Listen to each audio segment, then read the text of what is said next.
Steven Seagal never expected a simple evening walk to turn into one of the most disrespectful encounters of his life. It was a warm evening in downtown Los Angeles, the kind of evening where the city noise blended with the soft glow of streetlights and passing cars. People strolled casually, food carts filled the sidewalks, and a soft breeze carried the scent of the ocean. Steven was enjoying exactly that, a rare peaceful walk. Welcome back to Smile and Scars, where every story carries a lesson, every moment carries a message, and every scar holds a memory. Today's story is one that proves arrogance has a price, especially when you challenge the wrong man.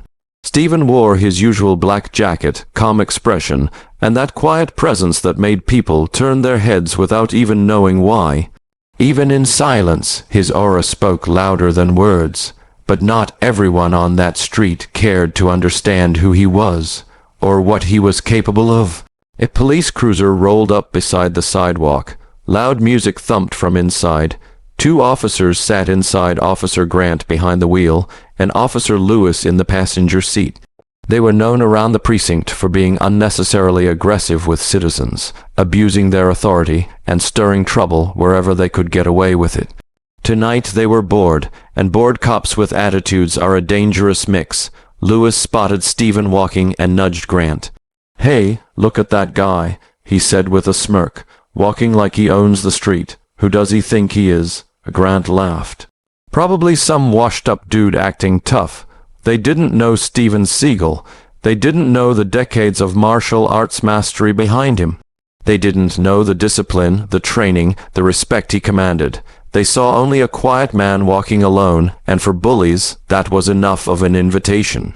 The cruiser swerved suddenly and stopped right in front of Steven, blocking his path. The tires screeched loudly, drawing attention from nearby pedestrians. Steven stopped calmly, hands relaxed by his side. Lewis opened the door and stepped out, chest puffed like a rooster. "Hey you," he shouted. "Why are you walking in this area? You drunk or something?" Steven stared at him silently, unbothered. "I'm just walking," he replied calmly. "This is a public street." Lewis scoffed. "Don't get smart with me." Grant stepped out as well, his attitude even worse. "You think you can talk back to an officer? Show some respect." Steven sighed softly. "I did. You're the one blocking my path." Grant stepped closer, invading Steven's space. "Got a problem with the way I'm standing, old man?" Steven didn't flinch. "Just move your car. There's no need for trouble." But that sentence triggered something in Grant. Cops like him didn't like being told to calm down. They didn't like peaceful men. They liked provoking, pushing, bullying. And Steven, with his calm face and unbothered tone, made the cop feel challenged and insecure. Grant shoved Steven lightly with one hand. "What if I want trouble?" People stopped to watch. Phones came out. Some recognized Steven and whispered his name. Others simply sensed something was about to happen. Steven stepped back half a foot, not in fear, but in respect for their badge, for their position. He didn't want to fight a police officer. He never struck first, not unless there was no choice. "I don't want any conflict," Steven said quietly. "And you shouldn't underestimate who you're pushing." Lewis burst out laughing. "Underestimate? What you gonna do? You don't look like much." Grant's face twisted with arrogance. His ego couldn't stand the calmness Steven carried, so instead of de-escalating, he did something only a fool with a badge would do. He took a step back, he lifted his leg, and in front of dozens of people, he kicked Steven Seagal directly in the face. Gasps erupted around them. Phones shook as people recording the moment flinched.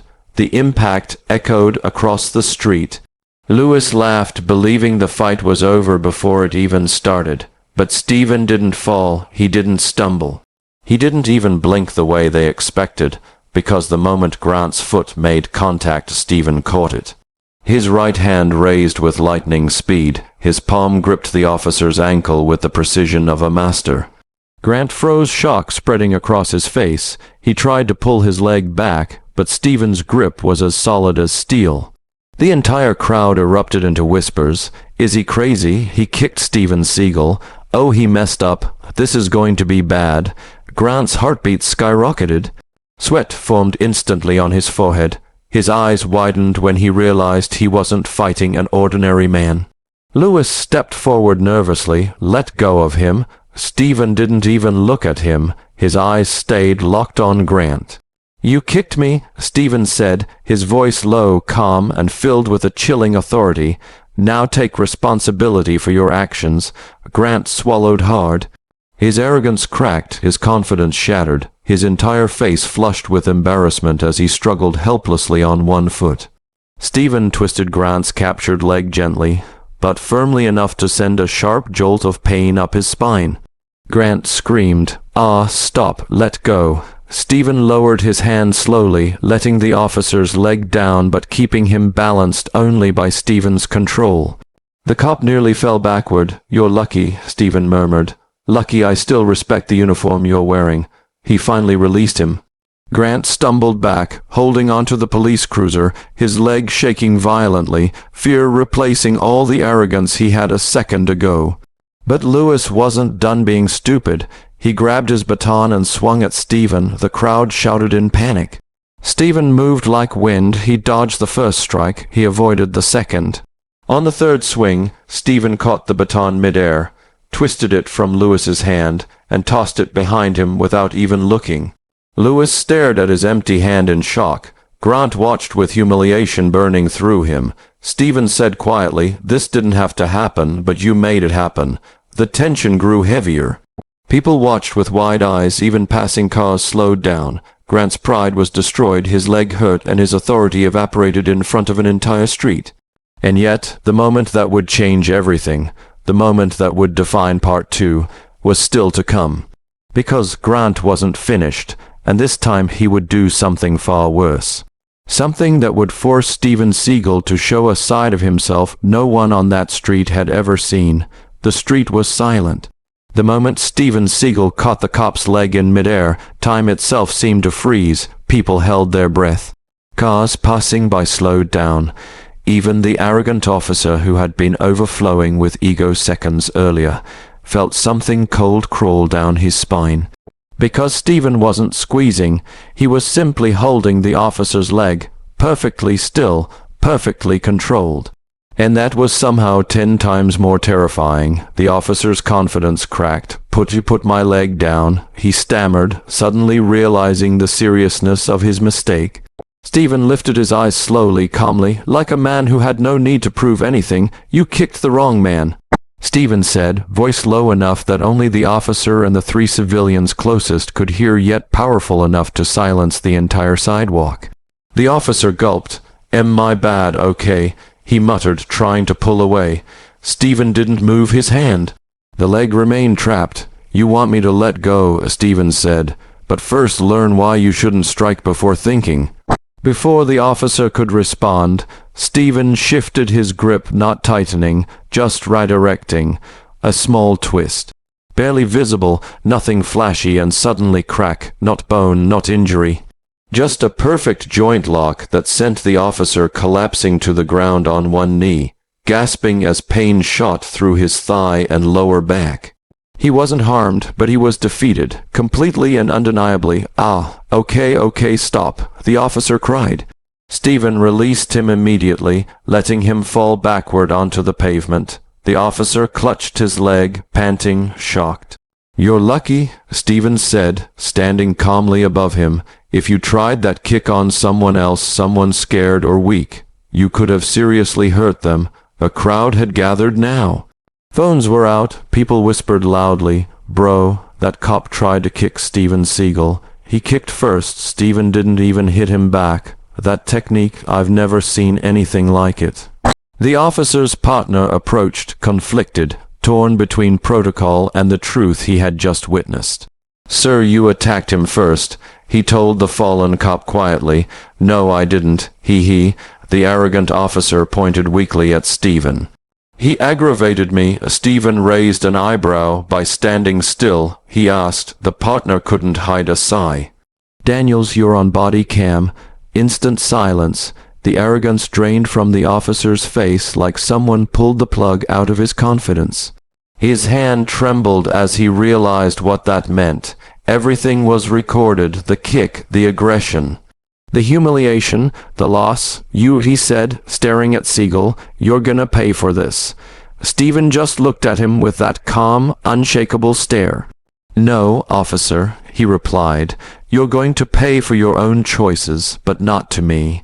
The officer froze, because suddenly, right behind Steven, a tall man in a suit walked through the crowd. Everyone stepped aside instantly. His voice was deep, authoritative, serious. "Officer Daniels, stand up." The arrogant cop's heart sank. "See, Captain," he stuttered. Captain Ross, the commanding officer of their entire precinct, stood there with the expression of a man who'd already seen the footage replayed on 1,000 cameras. "I was nearby," the captain said, "and I just watched you kick a civilian in the face." Daniels swallowed hard, trembling. He's not just any civilian," Daniels yelled desperately. "He's Steven Seagal. He's dangerous." Steven folded his arms. "Dangerous," he repeated. "I didn't even raise my hand." The captain shook his head in disappointment. "Seagal showed more restraint than you've shown in your entire career." The partner nodded silently. The captain continued, "Daniels, hand me your badge." The officer's face collapsed. "What? No, Captain, you can't. He humiliated me. You humiliated yourself," the captain said. "Badge now." Slowly shaking, Daniels removed his badge and placed it in the captain's hand. People around recorded every second. "You're suspended," the captain said, "pending full investigation." Daniels looked like his world had ended. Steven stepped forward, not angry, not triumphant, simply composed. Instead of kicking strangers, Steven told him, "Learn control and respect." Daniels whispered, broken, I'm sorry." Steven nodded once, then turned away, walking toward his car. But the story didn't end there, because the moment Steven opened his car door, the captain called out, "Mr. Seagal." Steven paused. "I apologize on behalf of my department," the captain said. "If you want to file charges, we'll support it." Steven turned, looked at him for a long second, and shook his head. "No charges," Steven said. "He punished himself more than I ever could." The crowd murmured in agreement. Daniels hid his face, unable to look anyone in the eye. Steven added, "Just train your officers to think before they strike. That's all I want." The captain nodded respectfully. "You have my word." Steven got in his vehicle, calm as ever, and drove off as the crowd applauded, not for violence, not for revenge, but for a man who proved that discipline beats anger and control beats ego every single time. And as Daniels watched the car disappear, he whispered to himself, "I kicked the wrong man." And that moment, that decision, that single reckless action became the biggest regret of his life.